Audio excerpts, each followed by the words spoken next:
উত্তপ্ত সন্দেশখালী, বিয়ের মজুরে পুলিশকে ঘিরে প্রবল বিক্ষোভ মহিলাদের। ফের সন্দেশখালীতে চড়ছে বিক্ষোভের পারদ। রবিবার বিয়ের মজুরে পুলিশকে ঘিরে বিক্ষোভ দেখালেন মহিলারা। মন্ত্রীদের উদ্দেশ্যে উঠল গো ব্যাক স্লোগান। দীর্ঘদিনের ক্ষোভের প্রকাশ এই ঘটনা বলে জানাচ্ছেন এলাকার মানুষ। ধারাবাহিক বঞ্চনা, অত্যাচার, নেতাদের বেলাগাম শাসানি এবং পুলিশি নিষ্ক্রিয়তার অভিযোগ বেশ কিছুদিন ধরে সন্দেশখালীর বিভিন্ন প্রান্তে শোনা যাচ্ছে।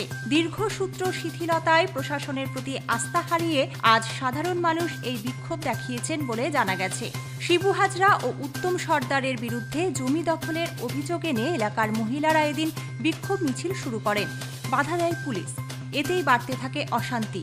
এরপরেই পুলিশকে ঘিরে বিক্ষোভ দেখাতে শুরু করেন মহিলারা।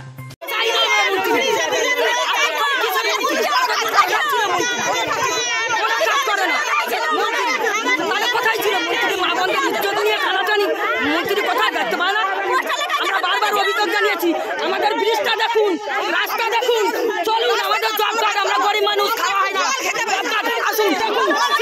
Bureau report, Nobel Bangla.